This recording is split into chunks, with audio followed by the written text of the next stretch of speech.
Hello everyone, my name is Gaurav and I am the co-founder of Nexus Classes. आज के video में हम integration का चैप्टर स्टार्ट करने लगे हैं और इस चैप्टर को हम इस लेवल पे करेंगे कि हमारे फिज़िक्स में जितना भी इंटीग्रेशन का यूसेज है वो सारा हम इजीली कर पाएँ।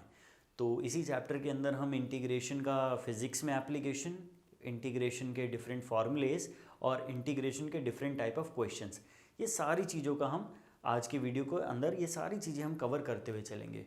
तो इसका इंटीग्रेशन से रिलेटेड एक ही वीडियो आएगा, यानी कि ये अकेला वीडियो इंटीग्रेशन का। तो एक वीडियो के अंदर जितना आपको फिजिक्स में इंटीग्रेशन रिक्वायर्ड है वो सारा कवर हो जाएगा। तो ज़्यादा टाइम वेस्ट नहीं करते हैं। मेक श्योर कि आपने ये वीडियो जो है ये से शेयर करना है अपने फ्रेंड्स के साथ। ये चैनल जो है नेक्सस क्लासेस का, इसे सब्सक्राइब करना है।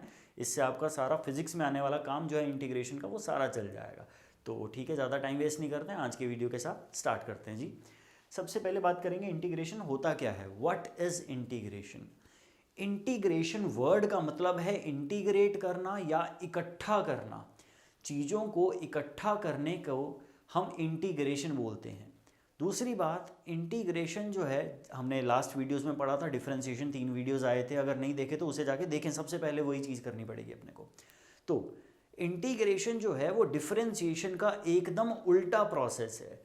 जो डिफरेंशिएशन से मिलता है उसको वापस अगर हम इंटीग्रेशन कर देंगे तो जो पहले था वही आ जाएगा अपने पास। क्लियर है? तो डिफरेंशिएशन से उल्टा प्रोसेस होता है इंटीग्रेशन। ठीक है जी, देखते हैं कि क्या होता है इंटीग्रेशन। इंटीग्रेशन से अब मान लेते हैं, देखिए कि कोई फंक्शन था y is equal to function of x। ऐसे लिखा जा सकता है कि y डिपेंड्स ऑन x। इसे हम लिख सकते हैं y is a function of x। अब इसमें dy बाई dx, इसे हम क्या लिखते थे? फॉर एग्जाम्पल कि हमने बोल दिया y is a function of x, इसे लिख दिया x स्क्वायर, राइट। तो dy बाई dx हम जानते हैं इंटीग्रेशन डिफरेंशिएशन का फॉर्मूला लगा के कितना आएगा? dy बाई dx आएगा 2x के बराबर। अब इसमें एक छोटा सा value dy is equal to किसके बराबर आया? ये आया 2x dx के बराबर। अगर आपको याद हो, पिछले वीडियोस में हमने इन चीज़ों के बारे में बात करी थी कि dy क्या है? dy is very small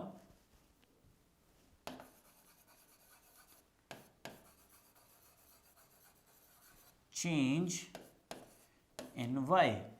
dy क्या है? y के अंदर होने वाला बहुत ही small change. Is that correct? और साथ ही साथ हम बोल सकते हैं कि dx क्या है? dx है very small change in x। Is that right? तो ये इंटीग्रेशन क्या है? इंटीग्रेशन करने से हमें क्या मिलेगा? ये छोटे छोटे चेंजेस जो हैं कि dy का एक छोटा सा चेंज, फिर dy का एक छोटा सा चेंज, फिर dy का एक छोटा सा चेंज, ये जो छोटे छोटे चेंजेस इन dy हैं, इन सब को इकट्ठा कर देंगे हम। अगर इन सबको इकट्ठा करके ऐड कर देंगे हम, तो जो वैल्यू आती है उसे हम इंटीग्रेशन बोलते हैं जी। Is that clear? अब देखो dy बाई dx क्या था? Rate of change of y with respect to x। इसमें dy क्या था? Very small change in y। dx क्या था? Very small change in x। तो इसमें जस्ट चेंज इन y का वैल्यू क्या है? 2x multiplied by dx। तो इन छोटे छोटे चेंजेस इन y को जब एक साथ इकट्ठा कर दिया जाएगा, एक साथ इकट्ठा करके जोड़ दिया जाएगा, तो उससे जो वैल्यू हमें मिलती है उसे हम इंटीग्रेशन बुलाते हैं। Is that clear?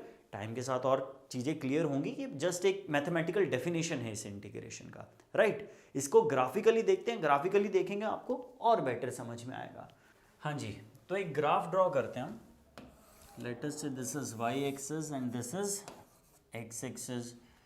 We have drawn a graph between y axis and x axis. इस तरीके से लेट अस से हमारा कोई ग्राफ आ गया। ऐसे रैंडमली कोई भी ग्राफ ड्रॉ कर सकते हैं। अब इसमें अगर हम ध्यान से देखें, वी कैन से कि यार x जो है वो यहाँ से लेके, दिस इज वैल्यूज x1, यहाँ से लेके यहाँ तक वेरी कर रहा है। मान लो एक सेक्शन उठा लिया हमने x1 से लेके x2 तक का, तो x जो है वो यहाँ तक वेरी कर रहा, कोई बड़ी बात नहीं है। x1 से स्टार्ट हुआ, x2 तक चला गया, नॉट अ बिग डील। अब बीच में कहीं ना कहीं पे ये वैल्यू थी x, लेट अस से यहाँ से लेके यहाँ तक ये वैल्यू कितना था x। अब हम जानते हैं dx क्या होता है, dx होता है very small change in x। तो हमने क्या किया, x के अंदर बहुत छोटा सा चेंज कर दिया, तो x के अंदर थोड़ा सा चेंज कर दिया, तो अगली लाइन जो ड्रॉ करेंगे हम वो यहाँ से ड्रॉ कर सकते हैं। तो दिस इज, ये जो पॉइंट है this is what, x plus dx के बराबर, राइट। कोई बड़ी बात नहीं है। अब ये जो छोटा सा स्ट्रिप आया अपने पास, ये जो स्ट्रिप है जिसे अभी शेड किया जा रहा है, इस स्ट्रिप को ध्यान से देखें भाई।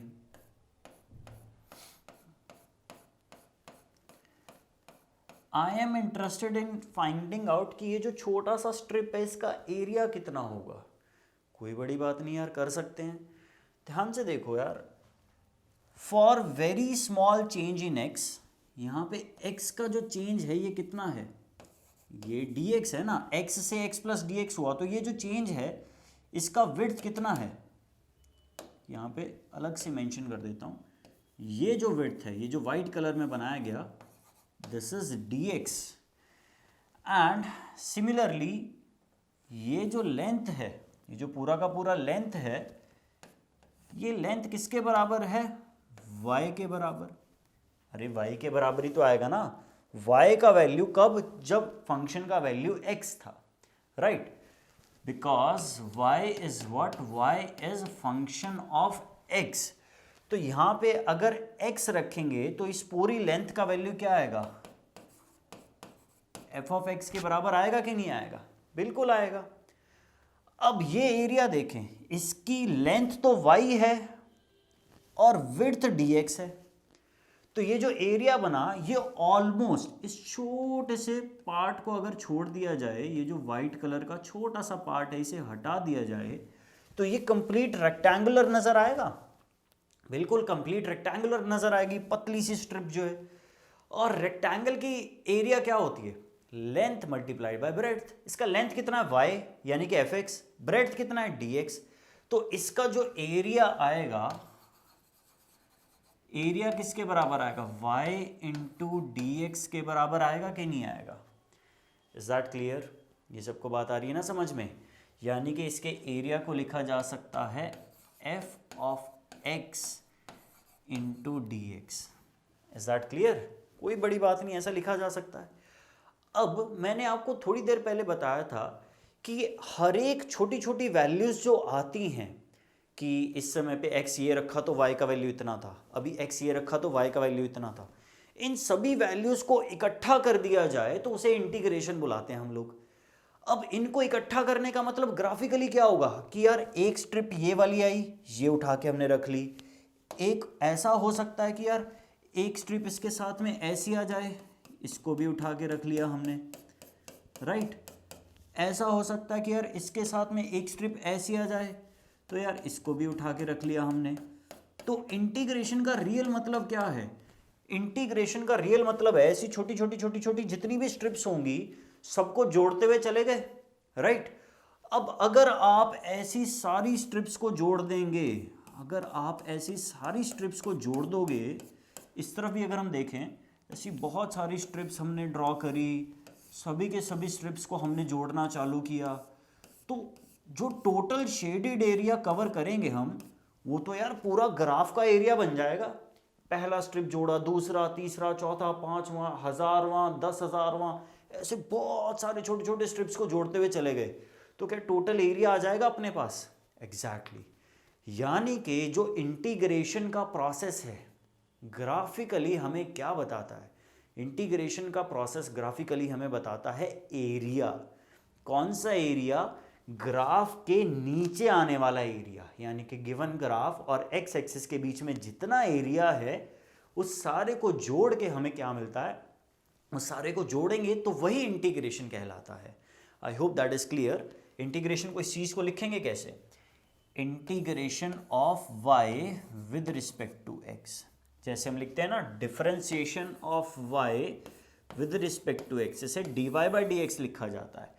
Integration of y with respect to x कैसे लिखेंगे, ये आएगा, देखो इससे क्या मिलेगा हमें, एरिया मिलेगा और वो आएगा किससे, इंटीग्रेशन। इंटीग्रेशन का सिंबल होता है ऐसे लंबा सा एस करके बोल सकते हैं, ऊपर से नीचे से ऐसे स्ट्रेच कर दो एस को तो ऐसे इंटीग्रेशन का सिंबल आ जाता है। This is integration of y with respect to what, x. तो इसे बोला जाता है इंटीग्रेशन। इससे क्या मिलता है हमें, एरिया अंडर द ग्राफ मिलता है। जो भी ये पूरा शेडेड एरिया छोटे छोटे स्ट्रिप्स को इकट्ठा करने पे जो आता है उसे हम क्या बुलाते हैं बेटा, इंटीग्रेशन बुलाते हैं। Is that clear? I hope that is clear to you guys. बहुत सिंपल है, बहुत ज़्यादा कॉम्प्लिकेटेड नहीं है। इंटीग्रेशन है क्या, छोटे छोटे फंक्शन के वैल्यूज़ का हर मोमेंट पे जो फंक्शन की वैल्यू आती है सबको जोड़ते रहो, जो भी आपके पास वैल्यू आएगी उसे इंटीग्रेशन बोलेंगे। ग्राफिकली क्या है, ये एरिया अंडर द ग्राफ है। कौन सा एरिया, जो गिवन ग्राफ और एक्स एक्सिस के बीच में बाउंडेड होता है उसे हम इंटीग्रेशन बुला देते हैं। ठीक है, आगे प्रोसीड करते हैं। कुछ फार्मूलाज हैं इंटीग्रेशन से रिलेटेड, वो देखते हैं। ठीक है, सबसे पहले बेसिक फार्मूलाज आते हैं हमारे पास। अगर फंक्शन है x raise to power n तो इंटीग्रेशन का फॉर्मूला क्या आता है, x raise to power n+1 upon n+1। लेकिन कंडीशन क्या है, n का वैल्यू -1 नहीं होना चाहिए। -1 होने पे अलग वैल्यू आती है। क्लियर है? फॉर एग्जाम्पल अगर मैं बोल दूं ऐसे गिवन हो x² dx, आपको इस चीज़ को इंटीग्रेट करना है तो आप क्या लगाएंगे यहाँ पे, अगर आप देखें n का वैल्यू कितना है 2, फॉर्मूला क्या कहता है, x raise to power n+1 upon n+1। ये कितना आएगा, x raise to power 2+1 upon 2+1, यानी कि कितना, x³ 3। तो x² का इंटीग्रेशन होता है x³ 3। Simple formula, x raise to power n+1 upon n+1। Simple है भाई, x raise to power n+1 upon n+1। लेकिन याद क्या रखना है, n का वैल्यू -1 नहीं होना चाहिए। -1 है तो कुछ और फॉर्मूला लगेगा। Is it clear? ठीक है, स्टार्ट करते देख आगे।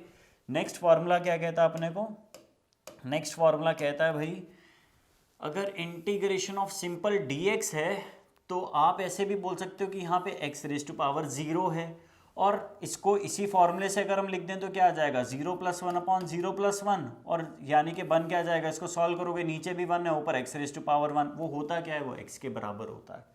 आप सिंपली बोल लो ये d और ये इंटीग्रेशन, d डिफरेंशिएशन का और ये सिंपल इंटीग्रेशन का, ये एक दूसरे के रिवर्स प्रोसेस हैं, ये एक दूसरे के एनिमीज हैं।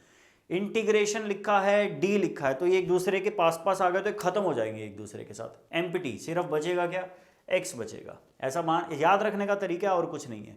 या फिर हम बोल सकते हैं इंटीग्रेशन ऑफ dx क्या होता है, x। Is that clear? ठीक है, और देखें फॉर्मूला। नेक्स्ट फॉर्मूला क्या कहता है कि अगर दो फंक्शंस हैं और वो ऐड हो रहे हैं, एक फंक्शन है u, एक फंक्शन है v, अगर इन्हें हम इंटीग्रेट करना चाहते हैं तो हम सेपरेटली इंटीग्रेट कर सकते हैं। एक आएगा u dx, दूसरा आएगा v dx। Is that clear? हम डायरेक्टली इन्हें क्या कर सकते हैं, ऐड कर सकते हैं, कोई बड़ी बात नहीं है इसमें। Is it clear? For example अगर आपको बोल दिया जाए what is integration of x² plus x³, इसका इंटीग्रेशन करना था तो आप बोलोगे यार सेपरेटली इंटीग्रेट करो और लिख दो। इसका आंसर आएगा x² dx plus integration of x³ dx। अब x² का क्या आएगा, पहले वाले फॉर्मूले से सॉल्व कर, इसका आएगा x³ प्लस अगले का क्या आएगा, x रेज टू पावर 4/4। तो ये आंसर है। जब भी समेशन में दो आपको क्वेश्चंस मिलते हैं, दो फंक्शंस आपको मिलते हैं, आप सेपरेटली इंटीग्रेशन लिखो, सेपरेटली सॉल्व करो, आपका आंसर आ जाएगा। इट इज़ दैट ईजी, बहुत सिंपल है यार, कोई बड़ी बात नहीं है।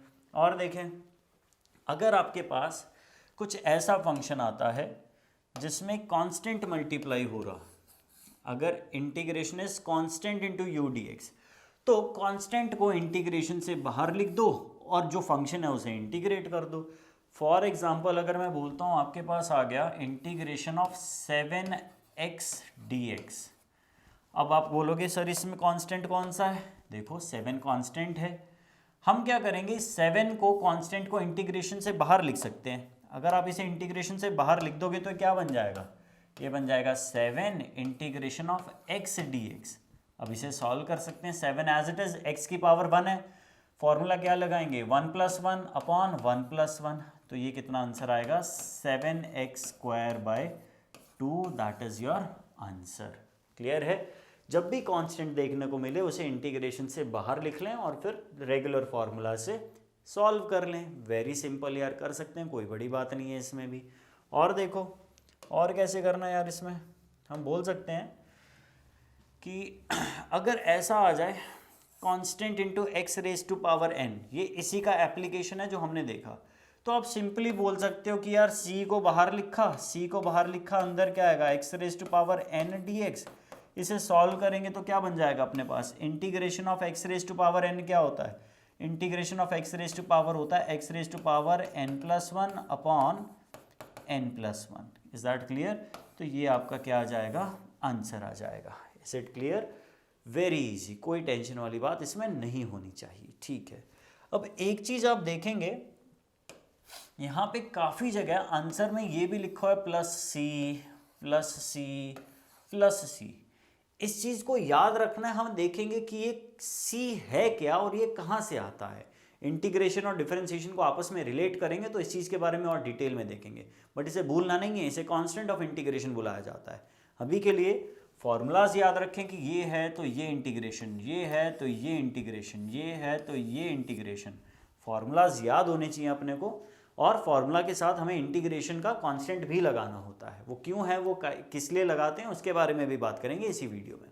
ठीक है, आगे प्रोसीड करते हैं। देखें ट्रिग्नोमेट्रिक फार्मूलाज भी देखेंगे हम, तो सॉरी लॉगरिथमिक फार्मूलाज देखेंगे हम लोग। सबसे पहले लॉगरिथमिक फार्मूलाज क्या कहते हैं, देखो सबसे पहले है integration of x raise to power minus one. अब देखो जब याद होगा आपको लास्ट स्लाइड में जब हमने बोला था कि x raise to power n हो तो ये फॉर्मूला लगाना है, लेकिन एन का वैल्यू माइनस वन नहीं हो सकता, राइट?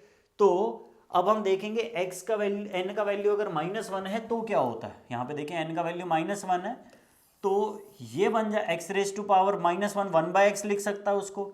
तो उसका जो इंटीग्रेशन आता है वो क्या आता है अपने पास, लॉग एक्स। तो x raise to power minus one d x हो तो इसका आंसर क्या आएगा आपके पास, ये आएगा लॉग एक्स के बराबर। Is that clear? फॉर्मूला है, कोई टेंशन लेने वाली बात नहीं है। वन बाय एक्स का इंटीग्रेशन क्या होता है, लॉग एक्स होता है, as simple as that. Similarly देखो e raise to power x का इंटीग्रेशन क्या होता है, e raise to power x होता है। जैसे डिफरेंशिएशन था यार, ई रेज टू पावर एक्स सबसे पावरफुल फंक्शन आप कह लो, e raise to power x को डिफरेंशिएट करो तो भी e raise to power x आएगा, E raise to power x को इंटीग्रेट करो तो भी e raise to power x आएगा। चाहे डिफरेंशिएशन कर लो चाहे इंटीग्रेशन कर लो, e raise to power x को कोई फर्क नहीं पड़ता, उसने e raise to power x ही रहना है। Is it clear? देखो आगे प्रोसीड करते हैं हम और देखें, अगर आपको गिवन हो E raise to power A X, right, यहाँ पे हम लिखते हैं भाई इस चीज को, अगर आपके पास ऐसा गिवन हो E raise to power A X D X, इसे सॉल्व करना है। अब यार ई रेज टू पावर एक्स होता तो लिख देते सिंपल, लेकिन यहाँ पे कांस्टेंट मल्टीप्लाई हो गया तो क्या करना है, उस कांस्टेंट से हमने फंक्शन को डिवाइड कर देना, दैट्स इट।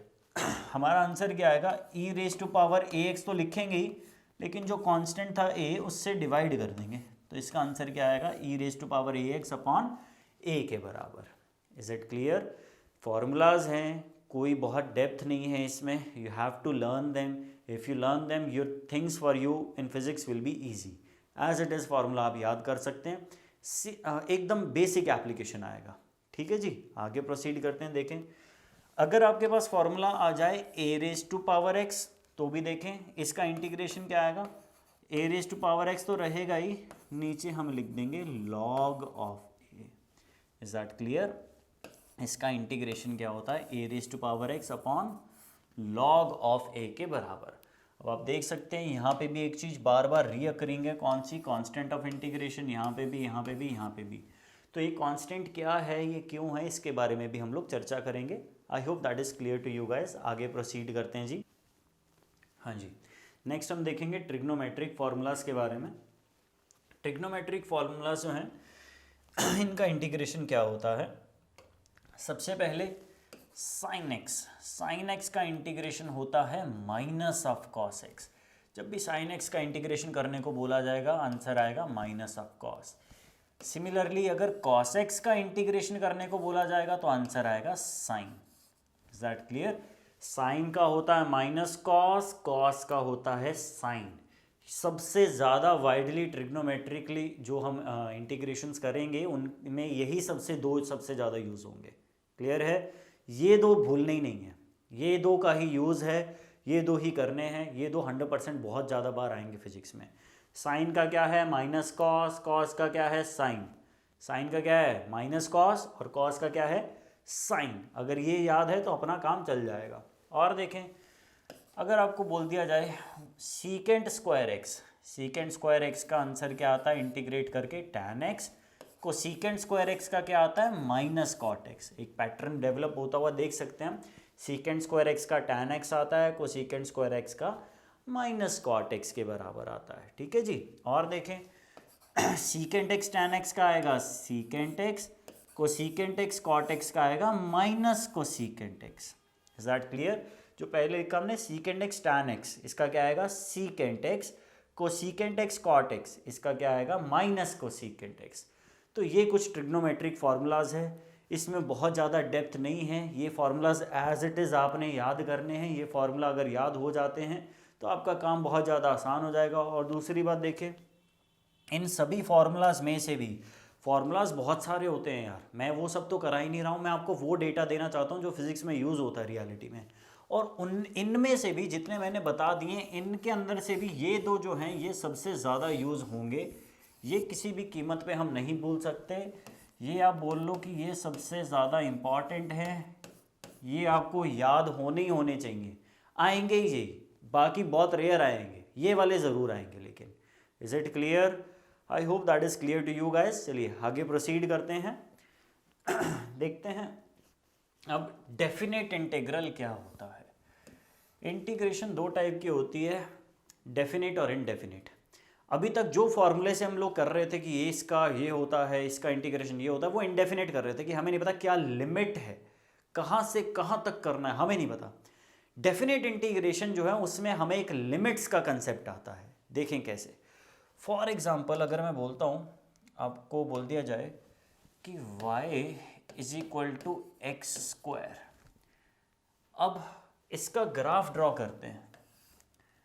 हम जानते हैं y is equal to x square का ग्राफ कुछ इस प्रकार से आता है। अरे आता है कि नहीं आता? ठीक है, आपसे बोल दिया गया जरा इस ग्राफ का एरिया बताओ कितना आएगा। 0 से लेके x की वैल्यू मान लेते हैं 4 तक। तो ये जो ग्राफ का एरिया आएगा, हम जान सकते हैं ये एरिया, इस एरिया की बात करी जा रही है, राइट? ये जो एरिया है, this is what we have to calculate. अब ना ये स्क्वायर है, सर्कल है, ट्राइंगल है, कुछ नहीं है, ये कोई फिक्स्ड शेप तो है नहीं। अब इसके लिए कोई फिक्स्ड फार्मूला होता भी नहीं है, तो हमें इंटीग्रेशन का सहारा लेना पड़ेगा। तो यहाँ पे देख x का वैल्यू कितना है? 0। हमें कहाँ से कहाँ तक बोला कि हमें x इज इक्वल टू 0 से लेके 1 तक ये जो एरिया है ये कैलकुलेट करना है। तो अगर ये हम कैलकुलेट करना चाहते हैं, कोई फॉर्मूला नहीं है, लेकिन हम जानते हैं इंटीग्रेट करेंगे तो उसे एरिया अंडर द ग्राफ मिल जाएगा। तो हमने बोला यार एक काम करते हैं, ये फंक्शन है क्या? y is equal to x square function है, इसका इंटीग्रेशन कर देते हैं। ठीक है, तो हमने बोला यार इंटीग्रेशन करना है हमने y dx का। ठीक है जी, इससे हमारा आंसर आ जाएगा। अब y का वैल्यू क्या है? एक्स स्क्वायर, तो इसे लिख सकते हैं एक्स स्क्वायर dx के बराबर। Is that clear? ठीक है, लेकिन इससे तो आंसर आएगा यार x cube by 3। Is that clear? इससे आंसर क्या आएगा? X cube by 3। इससे कुछ फायदा हुआ? ये तो एरिया आना चाहिए था, एरिया तो आ ही नहीं रहा हमारे पास। तो इस वजह से हमने बोला यार एक लिमिट्स का कंसेप्ट लगाते हैं। किसके रिस्पेक्ट में इंटीग्रेशन हो रहा है यार? y का x के रिस्पेक्ट में हो रहा है। कहाँ से कहाँ तक x चेंज हो रहा है? x का वैल्यू था 0, ये चेंज होके x का वैल्यू कितना हो गया? 1। Is that clear? तो हम ऐसा बोल सकते हैं यार कि x जो है वो कहाँ से कहाँ तक वेरी कर रहा है? 0 से लेके 1 तक। क्लियर है? ये जो हमने इंटीग्रेशन के सिंबल के नीचे और ऊपर लिखा, इन्हें लिमिट्स बुलाया जाता है। ये क्या है? These are limits. Is that clear? ये जो चीज है ये क्या है? Upper limit. ये जो चीज है ये क्या है? Lower limit. अब देखें इसे सॉल्व कैसे करेंगे। हम इंटीग्रेट करके क्या आएगा उसे लिख देंगे, यानी कि यहाँ पे आएगा x³/3। अब इसके बाद हम बोलेंगे यार इसके अंदर हमने पुट करनी है लिमिट्स 0 से लेके 1 तक। जब भी आप लिमिट पुट करेंगे उसका मतलब है कि एक बार आप फंक्शन में अपर लिमिट लगाएंगे, फिर आप माइनस साइन लगाएंगे, फिर फंक्शन में लोअर लिमिट लगाएंगे, और जो भी डिफरेंस करके आएगा वो आप लिख देंगे, वो ही आपका आंसर होगा। तो हमने क्या बोला, पहले क्या लगानी है, अपर लिमिट लगाएंगे तो 1³/3 यानी कि 1/3। Is that clear. फिर क्या लगाएंगे, माइनस का साइन, फिर क्या लगाएंगे 0 यानी कि लोअर लिमिट डालेंगे तो 0 का क्यूब यानी कि पूरा वैल्यू क्या हो जाएगा 0। तो आपका आंसर क्या आ जाएगा, इसमें 1/3 आ जाएगा। तो ये जो शेडेड एरिया है इसकी वैल्यू कितनी आएगी अपने पास, 1/3 यूनिट्स आ जाएगी।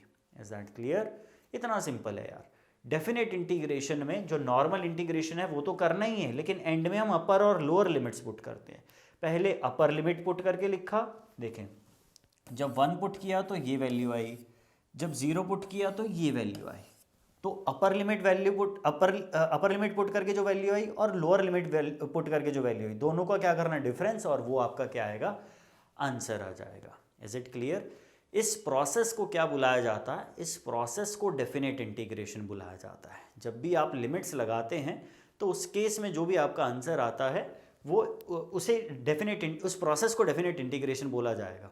और वो एक बाउंडेड एरिया आएगा, वो यहाँ से यहाँ तक का एरिया कितना बनेगा वो उस चीज़ का आंसर करता है। Is it clear. एक और एग्जांपल देख सकते हैं इसमें हम।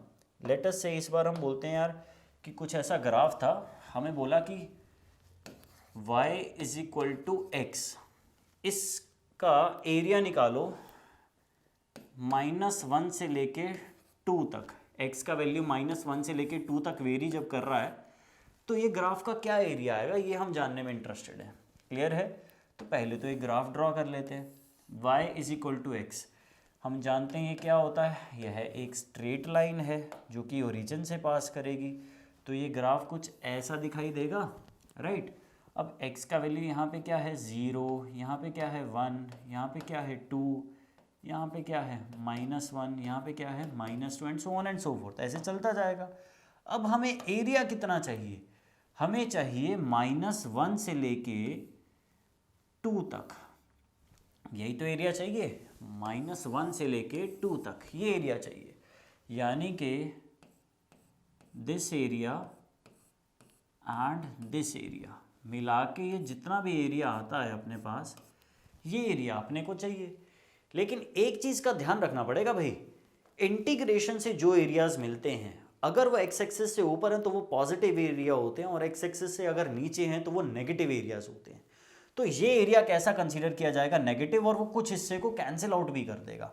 चलिए सॉल्व करके देखते हैं क्या वैल्यू आती है अपने पास। हमने बोला इस इंटीग्रेशन किसका करना है, y dx का, यानी कि इंटीग्रेशन करके क्या आएगा, y की वैल्यू क्या है x dx, लिमिट कहाँ से कहाँ तक, -1 से लेके कहाँ तक भाई, ये आएगा 2 तक, -1 से लेके 2 तक हमने ये वैल्यू पुट कर दी। तो आंसर क्या आया, दिस इज x ⁻1 है, तो इसका आंसर क्या आएगा इंटीग्रेट करके, ये आएगा x²/2 के बराबर। Is that clear. लिमिट कहाँ से कहाँ तक भाई, -1 से लेके 2 तक हम पुट कर सकते हैं इसकी लिमिट, यानी कि कितना आया, पहले 2 पुट करो तो आएगा 2 का स्क्वायर क्या होता है 4/2, यानी कि कितना आएगा 2 माइनस, इस बार -1 पुट करेंगे, -1 का स्क्वायर क्या होता है भाई, -1 है, -1 का हो चाहे 1 का हो, स्क्वायर करने पे 1 आएगा, और 1/2 यानी कि कितना 0.5, यानी कि आपका आंसर क्या आएगा 1.5 यूनिट्स के बराबर। क्लियर है। तो ये दोनों एरियाज मिला के क्या आंसर आएगा आपका 1.5 यूनिट्स। Is that clear. आप देख सकते हैं भाई ये 2 जो था ये वाला एरिया था, ये जो 0.5 जो था ये वाला एरिया था। इसे थोड़ा सा सेपरेट कलर के अंदर ड्रॉ कर लेते हैं हम लोग। दिस इज दिस एरिया, ये जो एरिया है। क्लियर है। तो ये एरिया नेगेटिव कंसीडर हुआ जब ये सब्ट्रैक्ट हो गया यार यहाँ से। Is it clear. तो दैट इज वाई जो एक्स एक्सिस के नीचे एरियाज आते हैं वो क्या आते हैं हमारे पास, वो नेगेटिव आते हैं। I hope that is clear to you guys. It's not very complex thing to do. Clear है. और देखें एक आध और एग्जाम्पल देखते हैं हम इसका. ठीक है. डेफिनेट इंटीग्रेशन में हमें बोल दिया गया कि इस चीज़ का वैल्यू निकालो.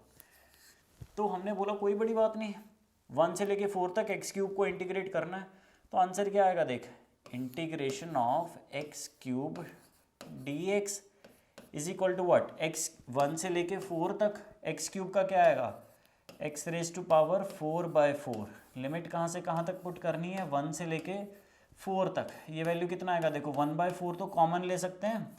यहाँ पे आएगा 4 raise to power 4 minus 1 raise to power 4.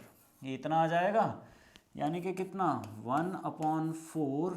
4 into 4 कितना आएगा, दिस इज 4 का स्क्वायर इज 16, 16 का स्क्वायर इज 256 माइनस 1, यानी कि आपका आंसर क्या आएगा, ये आएगा 255/4 के बराबर. Is that clear. That is how you solve definite integration. तो इतना सिंपल है, आप देख सकते हो. और इस वीडियो को मैंने बहुत ज़्यादा कॉम्प्लेक्स बनाने की कोशिश करी नहीं है. बहुत सिंपल चीज़ें बताई हैं. जिसको बिल्कुल भी नहीं आता वो भी इजीली इसको कर सकता है और उसका फिजिक्स का रिक्वायरमेंट एटलीस्ट पूरा हो जाएगा. क्लियर है. तो ठीक है, ये इंटीग्रेशन से आपका इंट्रोडक्शन था.